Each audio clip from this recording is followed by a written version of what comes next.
Halo guys, jumpa lagi bersama saya Patrice Smith di channel saya. Di video ini saya akan menanggapi podcast dari Daniel yang ngobrol bersama dengan Brian Syawarta. Dan khusus bagian di mana Brian Syawarta menyebut bahwa kita nggak perlu gereja, nggak perlu ibadah, nggak perlu agama Kristen untuk ketemu Tuhan.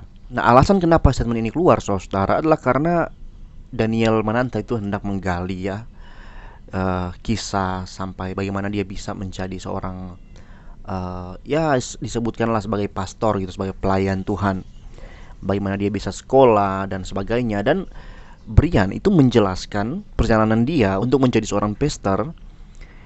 Katanya sempat ditolak oleh orang tuanya gitu kan, dan ada background dari orang tua yang kecewa dengan gereja, dengan kekristenan ya, karena mengetahui fakta-fakta yang buruk dari gereja. Dan akhirnya tiba-tiba dia mengeluarkan kalimat, kita nggak perlu gereja untuk ketemu Tuhan, kita nggak perlu ibadah untuk ketemu Tuhan. Itu karena orang tuanya memutuskan, karena kecewa dengan gereja, kecewa dengan kekristenan, itu memutuskan untuk tidak lagi ya mungkin bergereja, tidak lagi punya persekutuan ya, dan hanya dia sebutkan sebagai Tuhan-Tuhanan di dalam rumah aja gitu. Tapi untuk lebih jelasnya, mari bersama-sama kita dengarkan cuplikannya, dan saya akan menanggapi cuplikannya itu dari sudut pandang kekristenan, dan apa yang dia jelaskan itu tidak sungguh-sungguh mewakili seluruh kekristenan yang ada di dunia ini. Dan akan saya sampaikan, dan teman-temannya akan putuskan manakah yang kira-kira benar dalam sudut pandang yang lebih luas lagi, sudut pandang yang lebih umum lagi. Apakah yang benar adalah pernyataan dari Brian atau dari saya? Mari simak videonya. Jadi businessman, entrepreneur kayak mereka gitu untuk diterusin gitu, and akhirnya lo lebih memilih ke Hillsong College saat itu. Iya, karena lu anak keberapa nih? Ya, anak pertama. Anak pertama kan. Kita sebagai anak pertama di konteks Asia Indonesia ya. Kita tuh asuransi orang tua kita. Mereka udah bayar preminya dari kita muda, disekolahin, diajarin. Tapi malah kalau udah tua tuh udah saatnya mereka mendapatkan ininya kan, sama benefitsnya. Iya. Udah gue bayar seumur hidup, sekarang lu mau cabut, gila lu ya.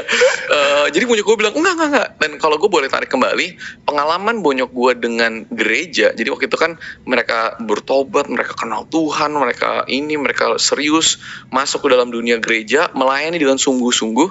Tapi mungkin masuk terlalu cepat dan terlalu dalam sampai mereka melihat, kalau kita biasa bilang, dapurnya gereja. Kalau restoran kan luarnya bagus kan, kita juga rumah ini ada kitchen, ada pantry apa, tapi dapur ke dalamnya kan jorok kan. Mereka masuk dan mereka melihat, dan mereka kecewa dengan pendeta, mereka kecewa dengan pemuka agama, mereka kecewa dengan institusi, dan mereka lihat ini semua cuma sama duit.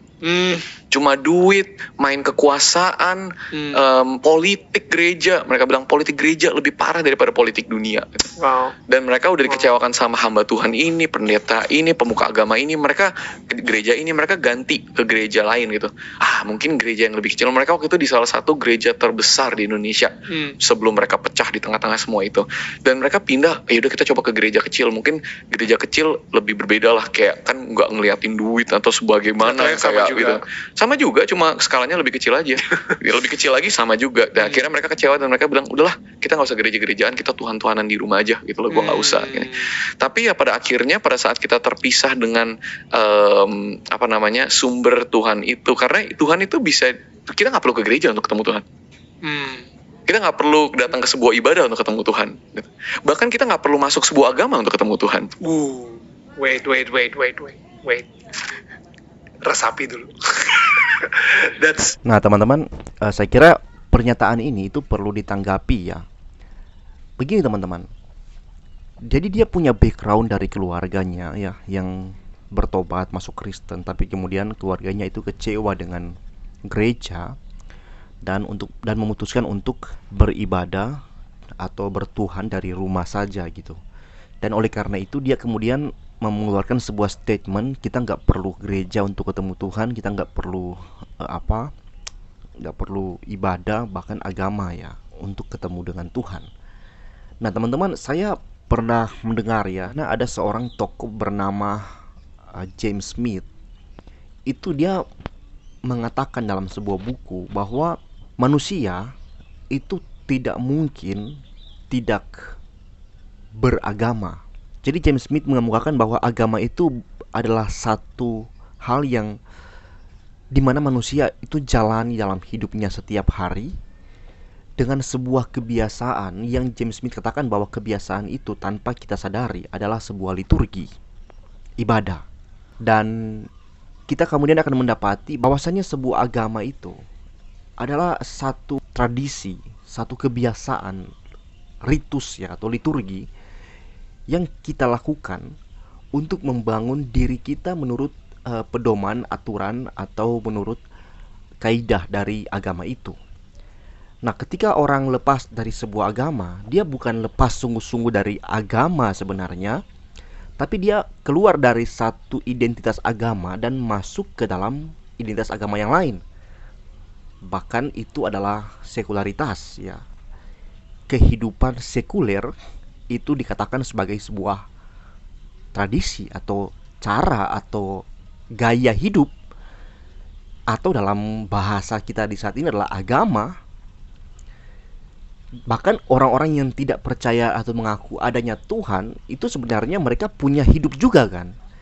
Mereka punya kebiasaan yang mereka lakukan, mereka punya tradisi mereka sendiri, mereka punya pola hidup atau gaya hidup mereka yang juga merupakan sebuah liturgi. Nah, ketika kita berpikir bahwa kita beragama untuk ketemu Tuhan, ya memang di sisi ini itu benar, kita nggak beragama untuk ketemu Tuhan, enggak memang. Tapi Tuhan menyatakan satu tradisi kehidupan manusia. Tuhan itu menuangkan ke dalam Alkitab ya tentang bagaimana dia menyatakan manusia hidupnya harusnya seperti apa. Seorang tokoh bernama N.T. Wright yang pernah menggali tentang Paulus ya, dia mengatakan bahwa kalau kita membaca tulisan-tulisan di Alkitab, kita akan mendapati Alkitab itu merupakan sebuah kisah tentang Allah dan tentang manusia yang bergumul di dalam soal tatanan hidup, bergumul tentang agama. Jadi Allah hadir ke tengah-tengah hidup manusia yang berdosa ya. Allah menyatakan diri dari semenjak awal sampai akhir. Allah menggumuli, Allah bekerja untuk membuat manusia memiliki satu tatanan hidup, satu tradisi kehidupan, satu cara hidup yang benar di hadapan Allah. Silakan kalian baca Alkitab. Kalian akan menemukan kisah tentang Allah dan manusia yang bergumul untuk bagaimana manusia bisa hidup berkenan di hadapannya. Jadi N.T. Wright mau mengatakan bahwasannya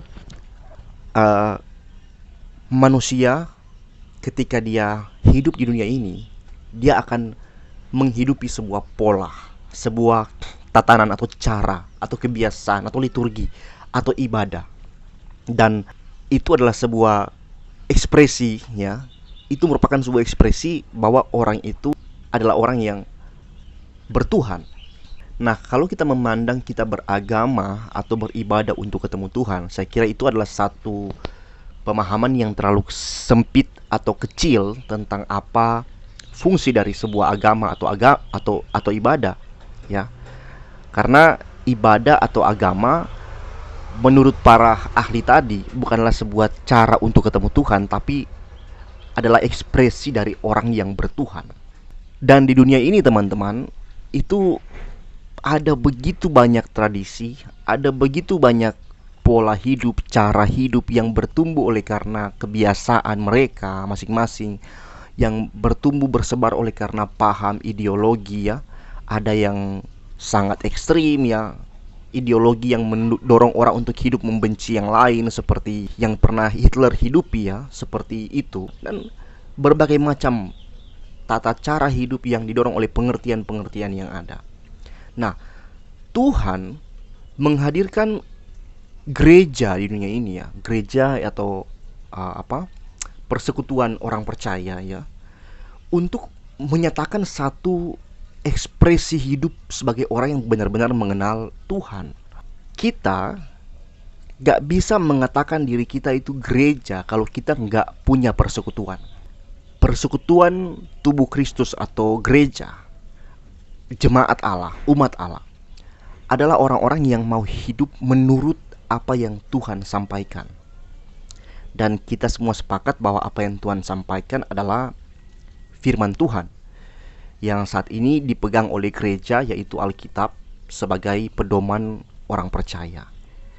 Pedoman iman, dan dari Alkitab juga banyak mengandung dorongan untuk kita bagaimana hidup yang benar di hadapan Allah. Ada tatanan, ada cara, tradisi, budaya yang dibagikan oleh Alkitab, yang diwarisi oleh gereja dari zaman ke zaman, untuk tetap orang Kristen punya ekspresi yang benar dalam hidupnya di dunia ini di hadapan Tuhan. Oh, enggak juga kan? Hari ini itu adalah agama terbesar di dunia. Tapi itu bukan rencana Tuhan. Dia gak memulai dengan itu. Dia memulai cuma bilang, dia panggil 12 orang dan dia bilang, hey, gue sayang lu. Gue peduli sama lu. Lu punya masa depan. Dan dia bilang, gue akan mati di atas kayu salib. Gue yang 100% Tuhan, 100% manusia, akan mati di atas kayu salib, menggantikan dosa lu. Biar gue yang berdosa, gue yang suci jadi dosa, biar lu yang berdosa jadi suci. Dan kalau lu percaya kepada gue, Tuhan Yesus, akulah satu-satunya jalan. Bukan masuk ke dalam sebuah agama, bukan rubah KTP lu menjadi Kristen, bukan mengikuti aturan-aturan, bahkan bukan tentang lu gak berdosa lagi. Lu mungkin masih berdosa lagi. Lu mungkin masih salah, lu mungkin masih tidak sempurna. Tetapi karena kesempurnaan gue, lu ambil dosa lu, tukerin. Wow. Dan lu akan mendapatkan keselamatan. Nah guys, yang kedua yang mau saya tanggapi adalah bahwasannya kekristenan itu bukan hanya tentang kita ketemu Tuhan, ya. Agama itu bukan hanya tentang kita ketemu Tuhan, gereja dan ibadah, ya, bukan hanya soal kita ketemu Tuhan, tapi juga gereja yang artinya itu ibadah dan agama. Itu adalah sebuah tempat di mana kita itu mau menyatakan komitmen kesetiaan kita kepada Tuhan, ya, dalam satu perjanjian. Jadi agama itu bukan hanya sekedar sebuah ekspresi yang seperti saya ulaskan tadi, tapi merupakan sebuah komitmen, sebuah perjanjian, covenant, ya. Di dalamnya ada perjanjian antara umat dengan sosok yang disembah ini. Nah, kekristenan menawarkan baptisan dan perjamuan kudus sebagai sebuah tanda perjanjian, sebagai sebuah ritual atau sebuah bentuk. Baptis merupakan tanda perjanjian dengan Tuhan, menerima keselamatan, dan perjamuan kudus merupakan tanda di mana ada kesatuan antara umat Tuhan dengan Tuhan. Ada kesatuan. Jadi ibarat sebuah pernikahan, ya. Kedua orang itu tidak bisa menikah, membuat perjanjian tapi tidak hidup bersama, nggak bisa. Mereka harus ada hidup bersama. Dan di dalam pernikahan, dua orang akan berjanji, akan ada covenant-nya untuk hidup bersama-sama, bahkan menjadi satu, kan. Nah, ekspresi baptisan dan ekspresi perjamuan kudus ini merupakan satu ekspresi tentang bagaimana umat Tuhan dengan Tuhan itu menjadi satu dalam satu pernikahan, ya. Pernikahan antara mempelai pria Tuhan dengan mempelai wanita adalah gereja. Jadi Tuhan mengikat umatnya dalam satu perjanjian kudus, ya, yang diadakan oleh Tuhan bagi umatnya di dalam darah anaknya Yesus Kristus dan dalam persekutuan tubuh Kristus ini, persekutuan umat dengan Tuhan dalam perjamuan kudus. Nah, jadi kita sebagai orang Kristen, ya, itu nggak mungkin enggak dibaptis dan nggak mungkin enggak menerima perjamuan kudus, kan. Dan ini sebagai bukti bahwa kita setia sama Tuhan, kita komitmen dengan Tuhan, kita adalah milik Tuhan. Jadi kalau Brian Siawarta bilang lu nggak perlu jadi Kristen, lu nggak perlu jadi gereja, bahkan lu nggak perlu ganti agama Kristen untuk menikmati Tuhan, itu nonsense, itu nggak bisa demikian. Karena ini ibarat lu ngaku lu sebagai suami seseorang, tapi lu nggak sama sekali menjalankan apa yang menjadi tanggung jawab lu, Apa yang menjadi kewajiban lu terhadap orang yang lu sebut istri? Itu nonsens. Ya, jadi Brian Siawarta, lu gak sama sekali mewakili kekristenan. Semua ucapan-ucapan lu, semua yang menjadi ulasan-ulasan lu tentang kekristenan itu jauh dari apa yang kita percaya sebagai umat Kristen. Koreksi diri Anda, bro. Koreksi pemahaman Anda, bro. Koreksi. Lu membawa ajaran yang lain di Indonesia ini. Lu mengekspresikan kekristenan yang lain. Kekristenan yang tanpa benar-benar menyatakan apa itu Kristen. Jadi bro, lu sama sekali gak mewakili kekristenan. Kekristenan itu merupakan satu persekutuan tubuh Kristus, gereja yang mau bersama-sama menyatakan janjinya di depan Tuhan, ya, menyatakan ekspresi cintanya kepada Tuhan dengan menjalankan apa yang menjadi kewajiban yang difirmankan dalam Alkitab. Soal banyak penyelewengan, soal ada orang-orang yang melakukan kejahatan di dalam gereja. Yesus pernah bilang bahwa di antara gandum ada lalang. Dan memang itu fakta. Ya mungkin bapak Anda, orang tua Anda itu hanya pergi ke gereja-gereja tertentu yang melulu hanya gitu-gitu aja ya. Cara pengelolaan keuangannya gitu-gitu aja. Akhirnya lu langsung pikir, oh semua gereja sama ya. Enggak. Ada kok gereja yang baik yang keuangannya nggak dikelola oleh satu orang, tapi dikelola oleh banyak pihak bersama dan dipantau, dilaporkan oleh gereja kepada jemaat per minggunya, dan jemaat tahu, dan pendeta pun digaji. Pendeta digaji berdasarkan apa yang menjadi kebutuhan pendeta. Ya, itu ada loh gitu. Jadi jangan langsung mengeneralisir bahwa seluruh gereja pada dasarnya politik, seluruh gereja pada dasarnya uang. Tidak. Tapi seperti yang Tuhan firmankan, memang benar ada lalang di antara gandum. Dan memang benar di antara semua gereja itu ada gereja yang tak becus, ada yang becus. Tetap ada yang becus. Ya. Kalau lu bilang semua gereja itu sama aja, maka gereja lu yang lu pimpin sekarang juga sama aja dong kan. Kita nggak bisa mengatakan bahwa kita bisa menjadi Kristen tanpa gereja, atau kita bisa menjadi orang percaya Yesus tanpa jadi Kristen. Gak bisa. Kita harus mengerti apa itu kekristenan. Kekristenan adalah ekspresi dari bagaimana kita telah menemukan keselamatan dan kita mengekspresikan itu dalam hidup kita, tapi sebagai sebuah persekutuan tubuh Kristus. Kita menerima kenikmatan, menerima segala pimpinan, pengajaran dari Tuhan di dalam gereja. Ya, mungkin untuk sekarang itu yang bisa saya sampaikan. Semoga teman-teman bisa mengerti apa yang saya sampaikan ya. Semoga ini bisa menjadi berkat buat teman-teman sekalian dalam memahami iman kita, iman Kristen. Sekian video saya, Tuhan memberkati. Shalom.